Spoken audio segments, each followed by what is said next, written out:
guns, your clubs and thugs, your lies on the TV.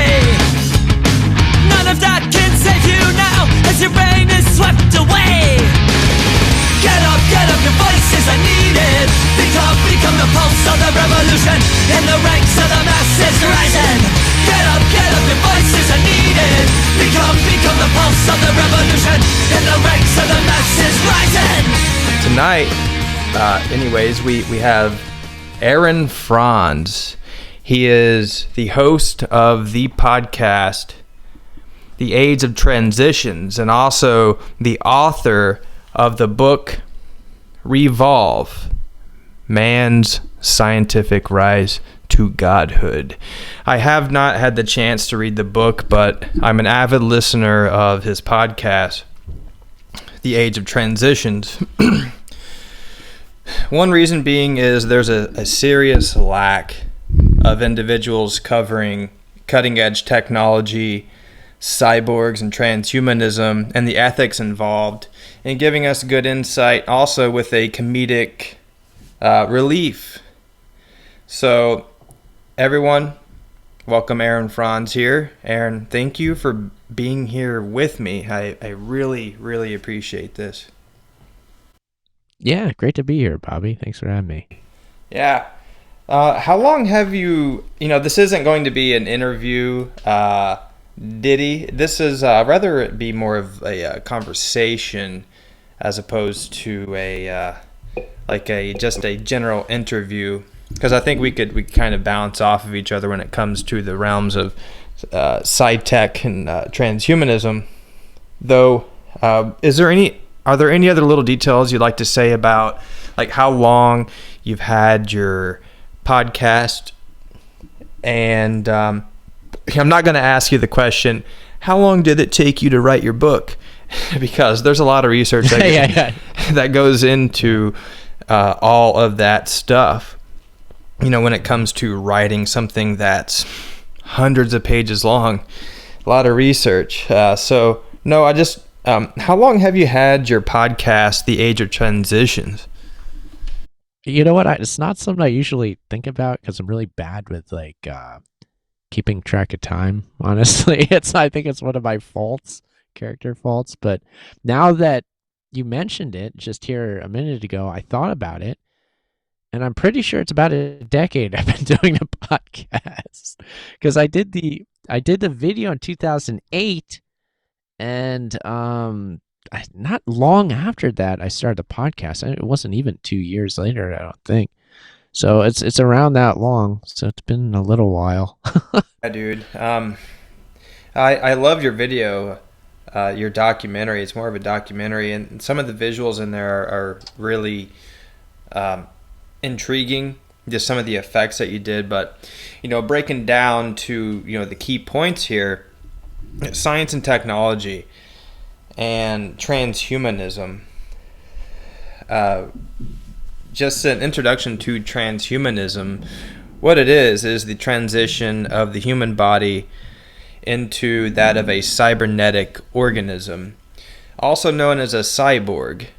But for mainstream society to be comforted and conditioned by the concept, the reality of transhumanism, which has actually been a reality for, welcome to 2020, for about nearly 50 years, as we had Alzheimer's and dementia, Parkinson's patients being implanted with brain stimulating devices back in the 70s. Though, what is your take? I was just going to say real quick, like electrodes in the brains of humans and animals both goes back to I want to say the late 1800s. I don't recall off the top of my head, but it's at least the early 20th century that they were just simply putting electrodes into the brains of animals to see what happened.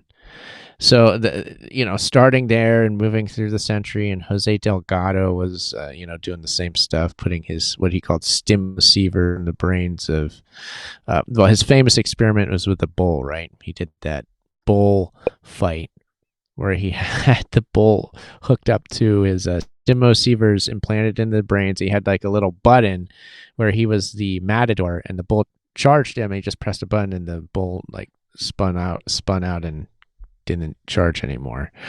That I actually wrote an article about that because I find it highly symbolic in a very esoteric occult sense that they chose that.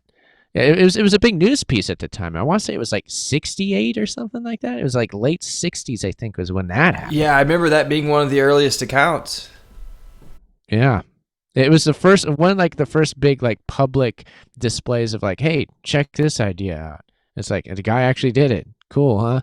Or not so cool, really, because people were terrified of it, with good reason. It was Nazi cool, but it was definitely not so cool.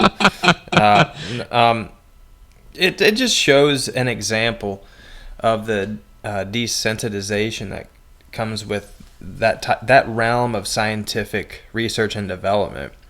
And of course, in order to condition the public, and you're going to hear me say that word a lot, probably, the conditioning is, okay, let's do this on an animal.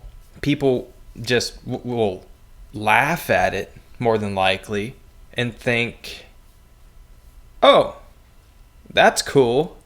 It'd be cool to have a timber wolf with a brain implant that I could just let loose out into the public with nothing but a collar and a leash on, right? But I could have my little remote control button like a garage door opener in my pocket and control when he attacks or not. So the desensitization, and then the realms into the human research. Delgado, by the way, did have human subjects of his experiments as well, which is fascinating, and it's detailed pretty good in his book Psycho-Civilized Society, I believe is the name of the book. And go out and find it online, give it a read. It's worth it. It's pretty wild. I want to say that he was getting the patients from, I want to say they're coming from like mental institutions and possibly prisons and things like that. He got, but he was implanting electrodes in these people's brains and to all sorts of interesting results. Pretty wild. Could you imagine how his lab smelled? just the scent of like electronics and just fried brain matter. That would just be just horrifying. Just the smell of like monkeys alone would be probably the worst of it, because he did have quite a few monkeys and whatnot. So yeah, like talking about that, and then going back into the 60s, monkeys. I remember during the Neuralink promo video that they had brought out, one of Musk's scientists, I believe was his chief scientist, got a little angry with Elon Musk because he tend to do that because he blurted that they were using primates in their brain implant experiments for the Neuralink, and his scientist got a little mad. He was like, kind of like skittling his feet. Because nobody was supposed to know that. No one was supposed to know that we were doing primate research. I'm sure there's more than one law on the books against that. Probably. Yeah. Holy moly. I mean, just our imagination can't take us to the realms of the restraint and the constraints and the seclusion that those animals would have to go through in order for these individuals and these corporations to make new products. That bothers me a lot. As I do not agree with the animal experimentation, let alone the human experimentation. So I wonder what's kept secret from us. What top secret documents have been kept from us, and how do we find them? So we can start with some clues. Definitely from what you've told us already, and then also going back to the 60s. Let's see here. Manfred E. Kleins and Nathan S. Klein from the Rockland State Hospital, talking about neuropsychiatric experimenters, and Orangeburg, New York, put out a paper for a NASA speech in the early 60s,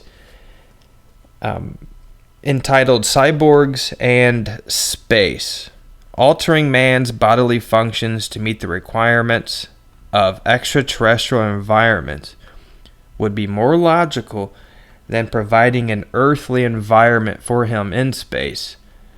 Artifact organism systems which would extend man's unconscious, self-regulatory controls are one possibility. And this dude, Manfred E. Kleins from Rockland State Hospital, and this other guy, Klein, they think they got it figured out back in the 60s and how to recreate man for space. Yeah. How do you do that? This is a hospital. Who are these guys again? Who are they working for? What's their deal? Well, we got Manfred E. Kleins and Nathan S. Klein. Kleins is spelled Clynes, and then Nathan S. Klein is Kline. Yeah. And they were working just at a hospital. Is that what you said?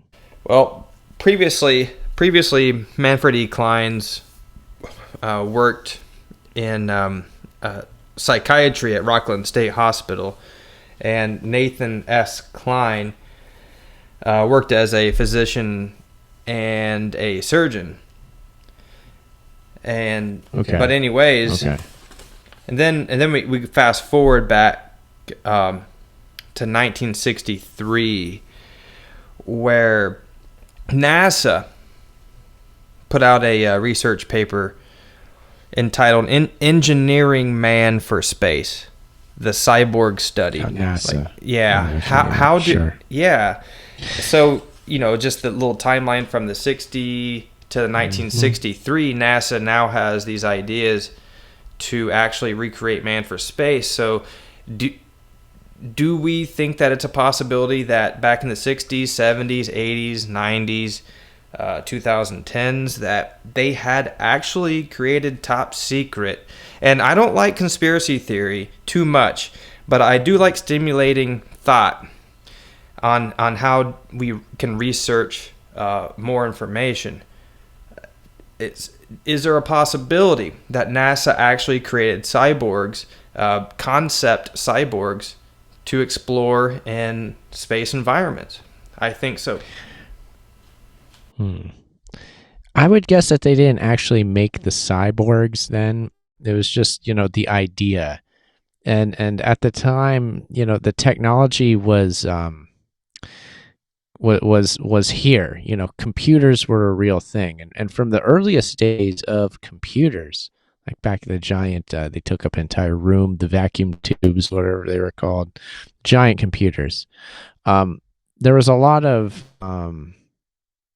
philosophical and religious significance placed in this mythos made over computer science and what the promise that it held by the people who were developing this within academia, within the government, the military. And this is a good account of this, I'll say, is in Yasha Levine's book Surveillance Valley. He gets into the history of the internet, and he gets into the history of really information technology here, like I'm talking about. And he points out that a lot of these figures that were early in the development of these computers were also the ones talking about turning the computers eventually making them artificially intelligent. The concept of artificial intelligence kind of arose right away, or it was brought to the forefront of this, again, philosophical, religious, myth making side to computer science from the very earliest days. And I think that's significant in and of itself. You know, you don't have to like actually have the full on technology right away like that, but even just like these, having these visions and these goals from the outset, and especially when you see the people who are saying these things, and really the lack of understanding. I mean, this isn't in any real common history, so you have to go digging for this kind of thing. You have to be like a depraved nerd that's just really into computers to like know about these guys, or like be into subjects like us to see the sort of like darker aspects of where, for instance, internet was born out of. And you read a book like Yasha Levine's, and you find this all out. So I don't know. I mean, I think just again that mythos being made it's almost. I just don't think you can downplay that, and I also think that one of the problems in our day is our inability to see the significance in that weird realm of the mind, the realm of ideas, the realm of myth. We've lost touch with what myth is, its power, and at the same time, by the same token, we're quick to like, or certain people are quick. The ones who would brush off, the power of myth would be the same ones to quickly pick up the banner of like science and progress and say, hey, a great idea is to turn ourselves into cyborg machines thanks to the artificial intelligence that we create. We're just going to merge with it, and it's going to make us advanced transhuman beings. It's the same sort of like, I feel like it's the same sort of person that kind of like rushes to both of those. It's like, oh yeah, myth is a bunch of hoo-ha from the Middle Ages. A bunch of stupid people all lived here. But hey, I got a real great idea. We're gonna all be cyborg supermen in a few years here if we play our cards right. I mean, this is the world we live in. Yeah, it is, and it's sometimes. It weirds me out so much. I just have to take a big step into nature. But also I feel like if I get away from the research, and understanding like what's going on, like the real issues, like transhumanism and the science and technology and the military-industrial complex. And how that relates to technology, in where that's interwoven. I feel like I'm going crazy if I don't, both take a step out into nature whenever I need it, and also keep the research going. But the Air War College is a big proponent and a big pusher of some really cutting edge technology. And there was a paper written in let me get it back here. Is in 2009. I was reading this today. Before we were going to do the interview with you, Aaron, I had to pull some documents because I had been in some other fields like nuclear and some other stuff, and I kind of my transhumanism and cyborg stuff just kind of had some cobwebs on it, so I had to pull some documents off the shelf and start looking at some things that I had collected years ago. Document. This is like is this the Air Force's version of like the Army War College? Like the Army has a war college. I know that because I grew up not very far from it in Pennsylvania. This is the Air Force's version. Yeah, yes, sir. The Air War College, considered Air University. Well, this man, I'm not gonna say his name. I'm not gonna say his name just in case Well, okay, never mind. I will, because the distribution is approved for public release and unlimited. This is nothing classified, and you can find these unclassified documents in some good places. You just gotta have a good data set of databases on deck. His name is Michael Finn II. He was a lieutenant colonel for the United States Air Force. He previously had 17 years in communications and intelligence, and he's claiming that if we do not merge with these technologies, at least let these technologies merge with us, then in the name of war, we're going to have some serious problems as a nation state in the United States. And that's a very brief sum, though that is what he's saying. And this is a paper that he had wrote, and I'd like to attach this to this discussion so that everybody can have this document and read it. But isn't that like the same stance as Elon Musk? But in the name of war, we need to advance our technologies and eventually allow these technologies to invade our brains. I have a serious problem with that. I've had nightmares about this type of technology and what it looks like to actually experience a person to have to undergo that type of transformation, and then another nightmare of a screaming soul being transferred into a smaller vehicle. That's stuff that doesn't go away with me. I mean, that's traumatic. Those kind of nightmares. And these are the type of technologies that these individuals in the name of warfare are wanting to create. I have a problem with it. Yeah, well, just the development of these things from the military sphere ought to be of concern.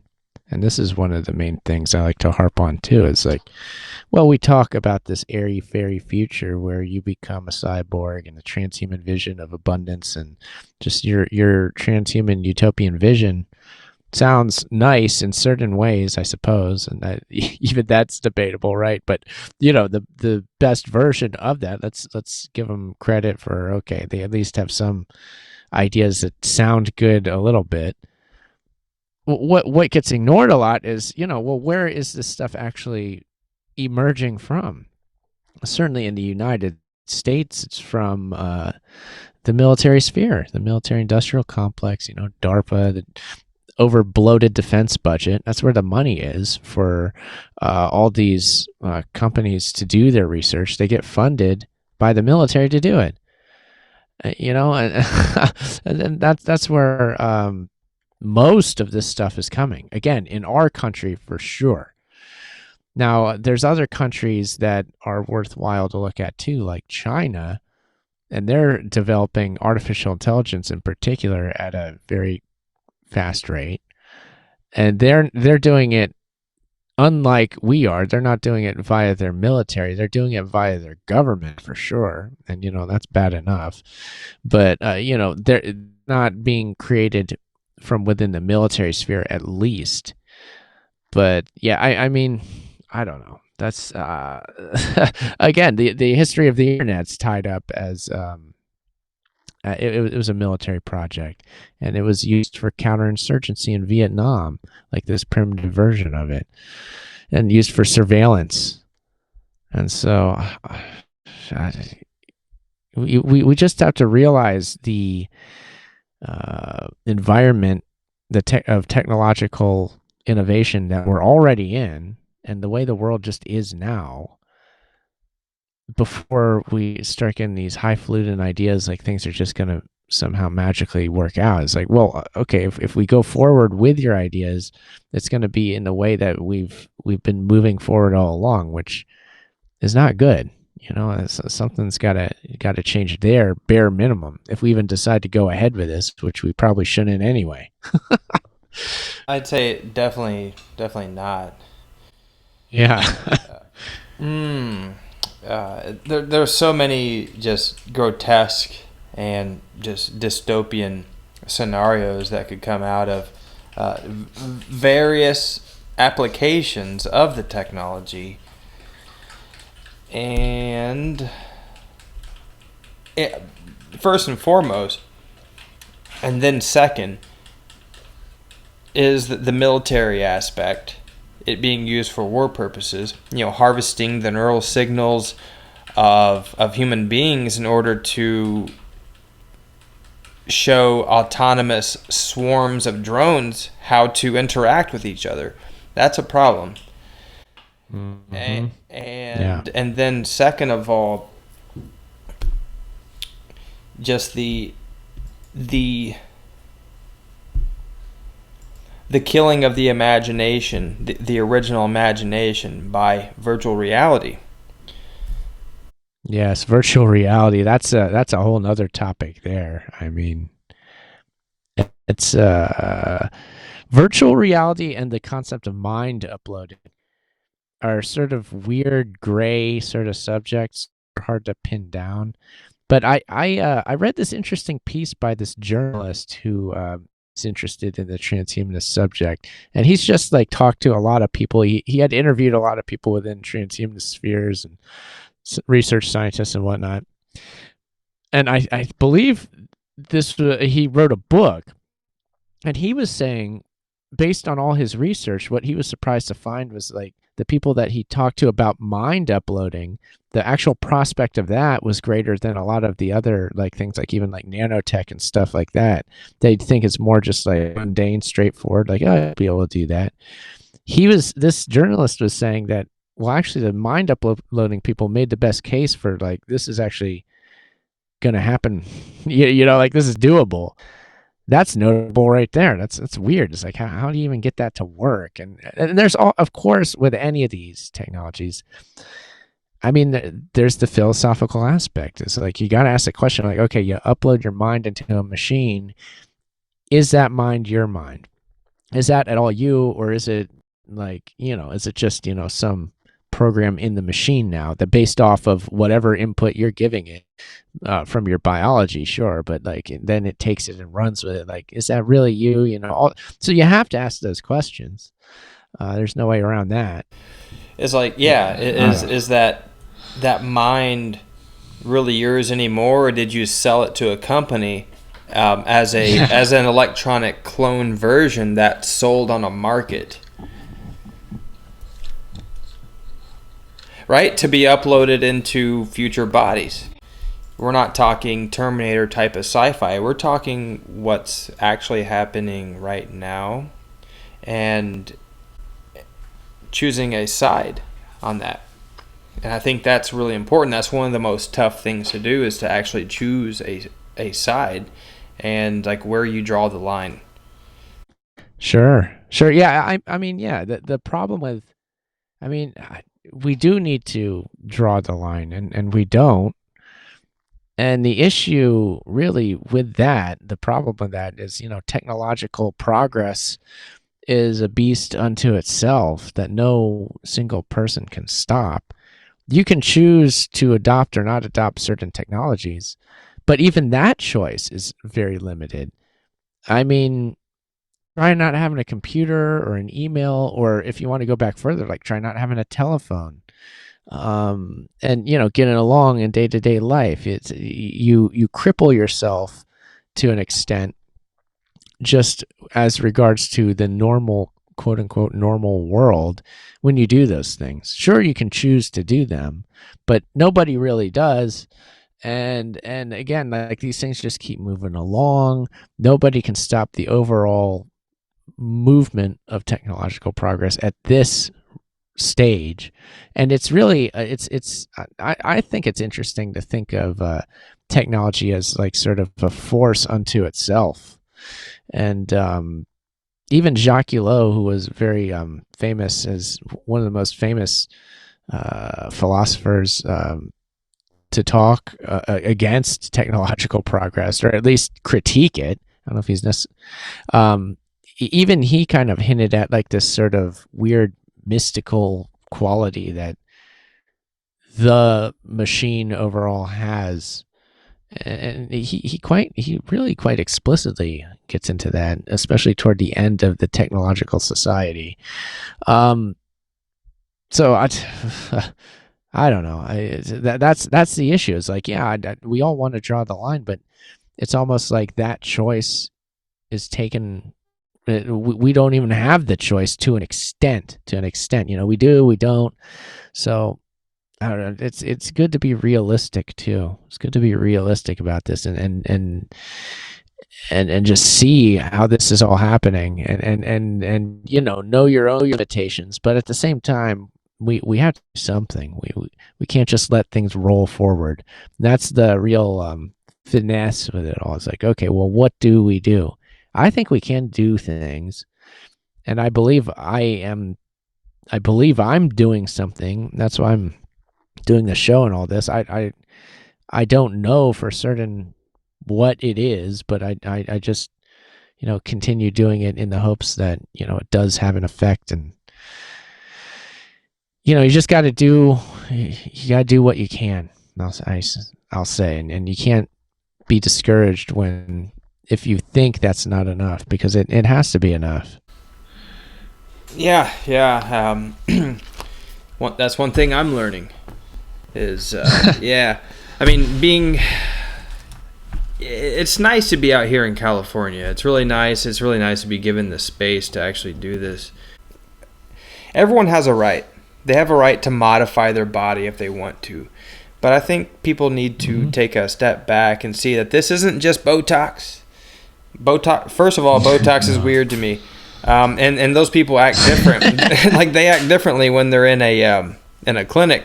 They feel like they got to be hit first. They got to get it smoochy. Get my blood drawn, or I'm out of here. Those kind of people. And it's just weird. It's weird to see that. And I mean, like, I don't want to label those people, but dude, okay, let's take it a step further.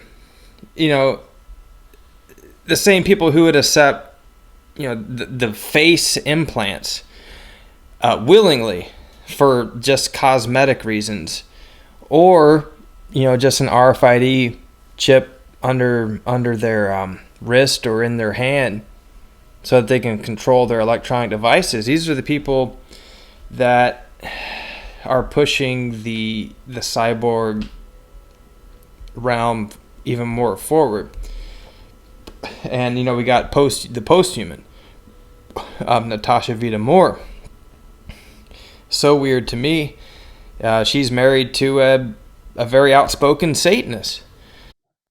Well, yeah, he had a comment about Lucifer, didn't he? Max Moore. Yeah. On the oh man, I wish I remembered the name of the.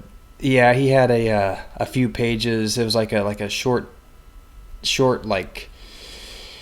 synopsis on an appreciation of Satan, Lucifer. Is that Dude, that was Max Moore before he changed his name. And then like all these Christians were like, dude, we're gonna jack you up. Right. Don't quote me on that. You were on the live show when somebody. Oh, it was Rachel Haywire was actually bringing the Moors up, and she was bringing up his like that weird comment, or was it a comment he made?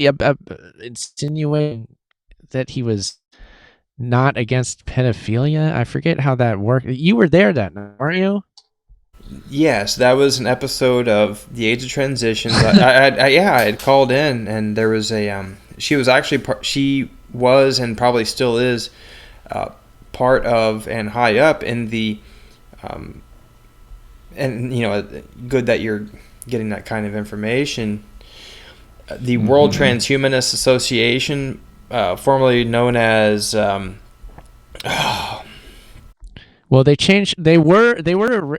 Yeah, they changed to Humanity Plus. That's right. Yeah, and what the heck are they now? There's some other name now I want to say. They keep moving around and shifting and changing the names and rebranding, and it's what people with bad ideas have to try to rebrand and repackage their message in hopes that their bad idea will eventually catch on. And then they're confounded when people don't like it over and over again. Yeah. I mean, just because the Podbean live stream didn't work earlier, I'm not going to change the name of a call to actions. No, that's a good name. Nothing wrong with that. And Kimberly, she has a good name. She has a good story behind it too. And some people would probably think that, well, we were looking for a call to action, but it was already taken. That's actually not the story. What's funny about that? Hold on, let her come around the corner. Here she comes. The funny thing about that is I had never heard the term a call to action ever. What? It was this was in 2013. Prior to Bobby and I knowing each other, I was doing a little bit of internet radio stuff, and we were covering some controversial stuff, and we were getting censored. And so I'm out running one day, and God's like, it's called a call to actions radio. Okay, build your own platform, because that way nobody can censor you. Okay, fine, go forward. It wasn't till, I don't know, years later that I had heard the term a call to action. So at the time, I had never heard of it. It wasn't like I was copycatting. But why was it? Why'd you choose actions plural? Actions plural because it was about. It wasn't because a call to action was already taken. No. It was a call to actions. There's many calls to action, so it's plural, which means we have many different focuses and many different ways on how we can come together and acknowledge the things that are not on the up and up and bring solutions. And as a team, we're not here to bring fear. We're not here to get people upset. We're here to focus on solutions. So the whole idea of a call to actions is let's get together. Let's get in action. Let's bring solutions. Let's put the focus there. And part of that is acknowledging what's going on our day-to-day basis that people don't know about. They're not going to hear about because they're distracted by things that don't matter. I think, I think the power of words, the power of the spoken word is extremely powerful. And, just through even just a sentence, like you can strike someone to really listen to your stuff, and, just for example, I think podcasts are really a really good idea. I don't know who created the podcast. Just one good side of technology. It's a new wave of radio, and we're still using radio towers because we have to be connected to the internet, this and that, whatever. It's a different way of getting through to listeners rather than it being mass broadcast on every speaker in every car everywhere. There's it's a private listening, and you send it out, and whoever wants to listen to it can. They don't have to tune in because it's not programmed into their car. It's, in my opinion, a better idea. I like the idea of it. I think it's a good idea. Yeah, I'm into it. That's why I've been doing it. It is crazy to continue doing it, and I'll say when you do it for a while, that the thought crosses the mind like, well, should I continue? And I don't know. I mean, that's something you have to weigh, and it's difficult, man. It's difficult doing this, but that's why I think a lot of people within the sort of genre of podcasts that you and I do here is, I think it's easy to get burnt out if you don't find a way to make it fun. So you have to do that. You have to find a way to make it fun. You have to have fun doing it. But that's not to say that you can't be serious at the same time. that's another juggling act that's it's a difficult thing, but it's not impossible to do. And I think it's something that it's like an art form that is worthy of mastery or attempting to master. I agree, and I'm going to keep doing this. Well, we do it for others. We don't do it for ourselves. At the end of the day, this is about a service to humanity, and we have to find balance in our lives to continue to bring these important things to the forefront. But at the same time, we have to find balance in our lives so we don't drive ourselves crazy over-serving others and under-serving ourselves. Yeah, and I see it like this. I mean, if we don't get 10,000 or 100,000 viewers or listeners in the first month, we need to check ourselves, because the things we're talking about are way ahead of the curve, and more than likely there are going to be people 20 years from now listening to these podcasts, searching through keywords and looking for archived podcasts from 30 years ago, 30 years from now, and they find Age of Transitions, a call to actions, to actually talking about, our humble knowledge of cyborgs and transhumans all the way back in the early 2000s and the late 1900s. It's kind of interesting to me to think about it on a historical basis. Yeah, it's interesting. This is certainly what we're doing is archived for people who might be so inclined to go back and listen to it. That's the idea. That's what you want as a podcaster. You want people to go back into the archives and dig them up. So who's to say how much that will happen in the future? And certainly we hope that it does. And who knows what will come. But it's certainly a good thing to do now in the present, now that we're here, and we're doing it as we speak. Wow. And so has your focus always been the transhumanism stuff, or did it start out with something different? Well, it started out as that, yes, because the video, The Age of Transitions, was where I got my public debut, or whatever you want to call it. I made that video about transhumanism because it was one of the topics that interests me, the most interesting, probably the central topic that I was interested in of many topics. I made the video, and then it kind of got a real good response, and then it was from the reaction to the video that people reached out to me and were like, "Oh yeah, we want to talk to you about this." And then I just kind of made the website, and then made the podcast, and wrote a book, and it just kind of kept going. And it has it's been the central focus of what it is I do, but I it's not the only thing, but it's definitely probably the central thing. It has been all these years. It's interesting that you said that it was 2010. I don't think that was definitely years before I had ever heard of transhumanism. I'm trying to remember exactly when. Probably a couple years after that. So I don't remember at a certain moment when I ran across it or how it came about, but it seems like you were ahead of your time. Do you remember that moment when you just had that oh wow, what is this, and this is wrong, and I need to speak up about that?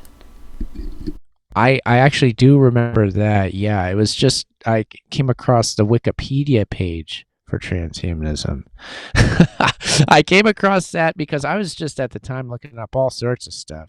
So I didn't know where I'd find myself next. I was part of the 9/11 Truth movement in Columbus, Ohio, as a member of the Columbus 9/11 Truth Group. And so, I was looking up all sorts of stuff online to do with that sort of subject matter. And then I found this transhumanism page on Wikipedia, and I read, the whole synopsis there. And I was like, I put in context with the other stuff I've learned. And I was like, oh my gosh, this is horrible. And so, that's where it began, I suppose. And I do remember that. I remember where I was. I don't just remember that I was on a computer. I remember that I was at my friend's apartment in downtown Columbus, and I remember that well. So it was an event that does stick in my memory. Yeah, I grew up in the Ohio, northern Ohio, west of Cleveland, and been to Columbus many times. Yeah, Ohio State, fun place. Yeah, go Buckeyes. It's definitely a state, at least an area in the United States that needs to be protected. Oh, growing up there, yeah, I still have family there. But yeah, and 9/11 was definitely a catalyst for my spiritual growth, where I just went into this, like, what is going on here? I have to go internally and figure out, like, where do I stand? You know, like I've got a lot on the outside that's good, but I'm questioning, like, what's going on the inside. And basically in January, after the 9/11 event, I talked directly to God and said, I got a void in my heart, and I don't understand this. Like, this world is confusing me. And I was led directly to have a relationship with Jesus Christ, and it changed my life. And ever since then, it's just like we are on a mission to bring the truth. And again, it's not through fear. It's not through, stirring up anger or anything. It's really just like, let's come together, guys. Let's wake up together. Let's just sift through all this information that we're being manipulated by, powers that we can't even see. And, you feel it, you kind of feel it. Like, I need to be part of this movement. And there's not a lot of people at the forefront. And you got to dig into things that are really ugly sometimes. And it makes me cry, and I'm upset, and I don't like it. But, it's kind of like watching a scary movie. You're like looking in between your fingers, you're like, I got to look at this, but I don't want to. Well, let me say this. That's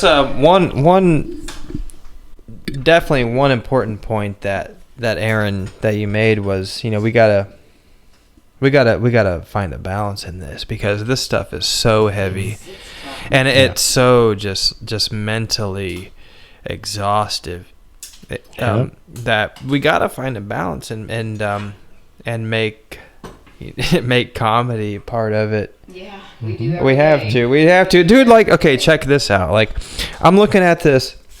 Okay, this is part of Science Magazine, and I'm looking at the date. Where was it? This is 1960s. We were talking about the 1960s stuff earlier. But there's this black image of a man remade to live in space. Okay? And then there's a cyborg with, an artificially pumped heart. Of course, he has all the drugs that he would ever need, all the vitamins and essential minerals that he would need strapped around his thigh, right? Around his belt.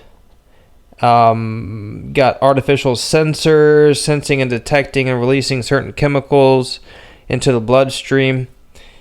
As this man remade to live in space, he has a brain implant, is carrying what looks like a bomb somewhere on the moon or somewhere on some foreign planet.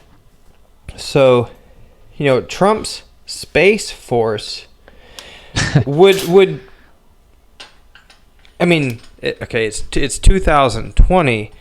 Is this the actual year that they actually launched the real cyborgs into space? I mean, of course, that would be completely classified, so we couldn't know. But we know that the concept's been around since the 60s. The research has been, at least the research has been done since the 60s. Programming was being done. So, creating a man that doesn't need an astronaut spacesuit. And why? Why do they need a fake man in space? What are they doing with it? It's nightmarish. Like if you really think about it, really think about it, it's a nightmare. Yeah. Yeah, I mean, whenever that Space Force stuff pops up, it just makes me think of like the movie Aliens and the Space Marines, you know, the sequel to Aliens and the Space Marines. I'm like, that's what I always think of. So, You know, about space being an environment for, war, not an environment for peace. I kind of oppose their statements of it being. That's a very good point, Bobby. You're and this is bringing up what we're talking about earlier. Is like, what's the context that all this technology, and in this specific case, space travel, what's the context it's being brought up in? It's a context of war and fighting and the military. It's like, well, okay, yeah, we're gonna do all this great stuff in space via our new branch of the military we just made. It's like, what is the matter with us? Is that this is the way we get things done in America? It certainly is. It's just it's a sad statement on our country in particular. It's shameful, to be quite honest. I don't know why more people don't share that opinion, but I would suspect propaganda has a large well, of course, that's what's going on. So I mean, don't have to be sarcastic about this. It's just how it is. Yeah, I mean, next thing you know, life's going to be discovered on Mars. Those water bears actually mutated and became the size of grizzly bears. So we're actually going to have to start hitting them with, well, our projectile rounds won't work on them because of gravity. Remember those water bears that supposedly spilled on the moon? Those are those microscopic organisms. Yeah. So actually considered the most tough organism on Earth. Oh, yeah. Okay. Imagine if they mutated and became life size. And then I could see Trump being like, remember those space bears? Well, they kind of look like gummy bears. Yeah, what they look like is that weird caterpillar character from A Bug's Life, the one with the German accent. That thing. It looks like that thing. Man. Yeah. they have like 8 arms or something. They just want a hug. They just want a space hug. They don't want to be hit with lasers. I mean, the only weapons we would be able to survive with, I think, probably would be laser weapons. Projectile rounds, of course, wouldn't survive in space. But I mean, like, who knows? Our lasers would probably be completely ineffective because they're, created on different elements that shouldn't be used for war purposes on the moon. But I would assume that the Space Force would actually create certain weapons that actually would, and definitely lasers that would be effective in those environments and those elements on the moon, at least in Mars, probably, if that actually exists. I mean, if they're scenarios that they put out for 70 years actually do exist. I mean, I think we were given the wrong video. I do believe. Are you talking about Aliens, the movie on VHS cassette? VHS, it's the best stuff. That's the only way. First of all, that's the only way to watch Aliens, or Alien. Like, if you're gonna watch a movie from the 80s or 90s, you need to watch it on VHS. And go to a thrift store and buy a VCR player, or VCR. They're called VCRs for like less than $10, and then you can get VCR tapes or VHS for like 50 cents at yard sales. But yeah, that's the only way to watch those kind of movies. But I agree. let's see here. What else should we cover? Like to get back on the topic. The Space Force. That was something that I wanted to cover, because like at this point it's just like theoretical, because we don't have really any documented evidence to prove. Wow. Well, doesn't Donald Trump have a little hat that says Space Force? Well, it's a real thing, yes. And Well, they claim If he has a hat that says that, it's got to be real. it has to be. That's But how we don't that's how know. I see We that. don't know if they're creating cyborgs for space yet. But I would say definitely that would be where they would create cyborgs to go into space. Would be actually the Space Force. Space Force. White Or is that white blondes. Space X or Space Force? White blonde clones. No, so is Elon Musk Space X or Space? Elon Musk, Kimberly's asking, is Elon Musk SpaceX or Space Force? He's SpaceX. That's a really good question that she brought up. Yeah, he's SpaceX. Yes. Yeah, because And then Bezos has his own one. Blue Origin, I believe, is the name of his company. but the cyborg So all these- technology. Elon Musk, I mean, he has, first of all, he goes underground. He goes underground with his boring company. Okay, creates underground bases. We knew those boring machines existed even before Elon Musk and his Diddy came out, because we read the books about underground bases. You know, we read the articles and all that stuff. We seen the pictures, but the technology to actually create a human being or some type of replicated human being to become an astronaut in space without a spacesuit, given cybernetic implants, creating cyborgs for space. I could actually see Elon Musk and his companies actually creating. We have SpaceX and he has Neuralink.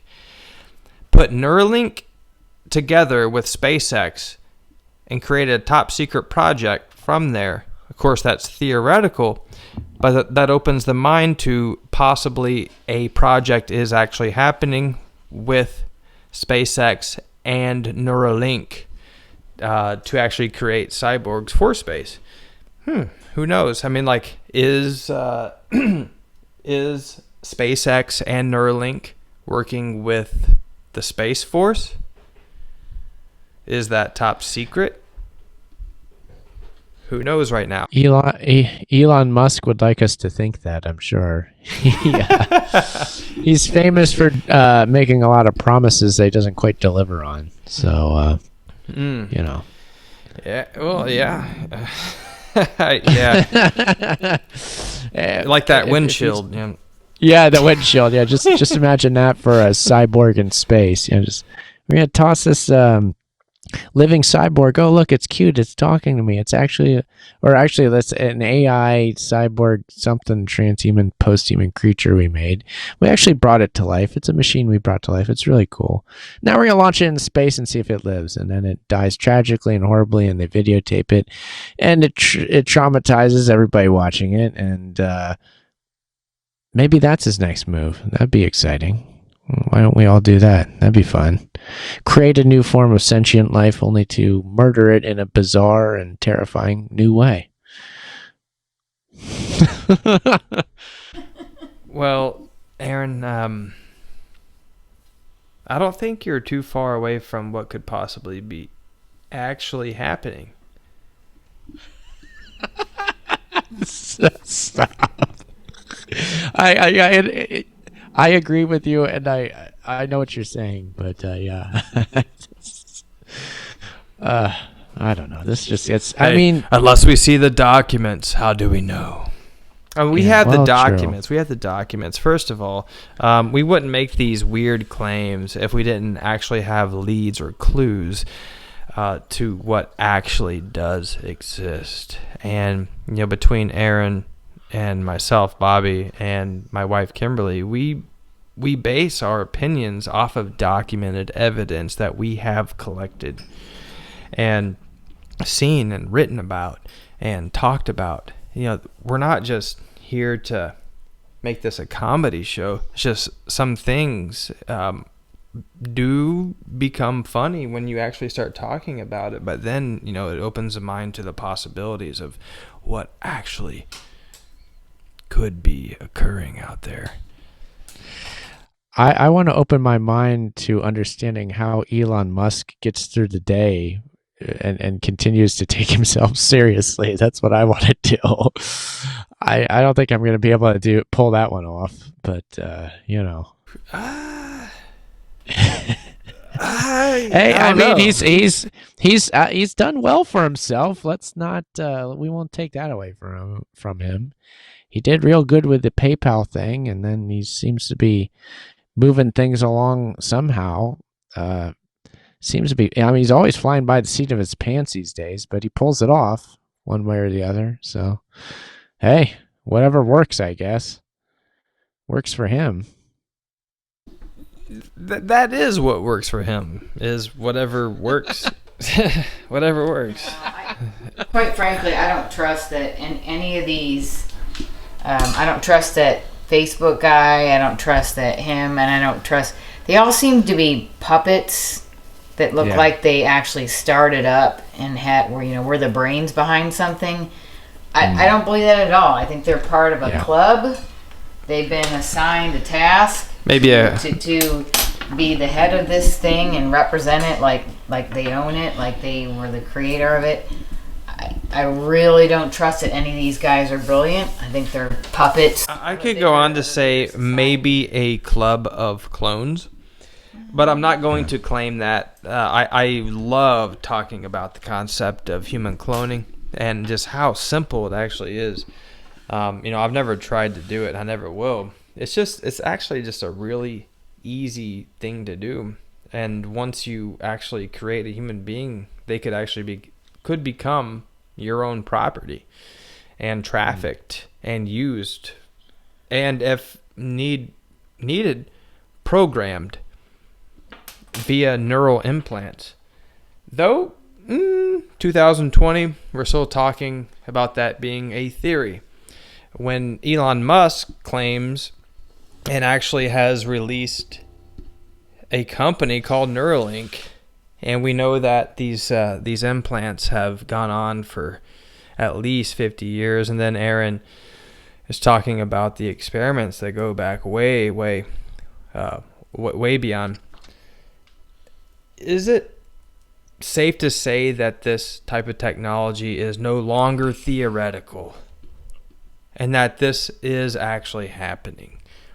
Yeah, a lot of this stuff is happening. Artificial intelligence is happening in a huge way. Space exploration's happening. It's just, a matter of what stage each given technology is in. And cyborgization and just the concept of cybernetics is an interesting one, pioneered by, or it was the term coined by Norbert Wiener, who is an interesting guy who was he was a big shot at MIT, and he worked for the military and all the big wigs in this, and he actually broke away from them too. He started protesting against the militarization of all this, which was fascinating. So all this stuff is definitely happening. It's just a matter of, and again, the mind uploading concept apparently is a doable thing, which is weird, but hey, there you have it. But I think I'm going to get going here soon, Bobby. I think my computer is actually going to shut off soon if we keep going. Well, I was going to say, with that, I was actually going to cut this off anyways. So good timing there. Cool, dude. All right. Well, this is Bobby Vaughn Jr. and Kimberly Schultz over there with our guest here, Aaron Franz. He's the host of the Age of Transitions podcast, and you can find that on iTunes anywhere. I think it's Apple Podcasts these days, but you can find it on, I like iHeartRadio. I listen to it every Monday night on iHeartRadio. And you can find it on Stitcher, all those podcatchers. Anyways, Aaron, thank you very much for being persistent, and thank you for your patience here. And we will do this again. I would love to do this again with you. We'll do a live session when we get the bugs worked out with that. Anyways, this is Bobby Vaughn Jr. and Kimberly Schultz. Aaron, do you have any words you'd like to leave the listeners with? No, not really. Just my website's theageoftransitions.com. That's it. And thank you, Bobby and Kimberly, for having me here. God bless. Thank you for your time.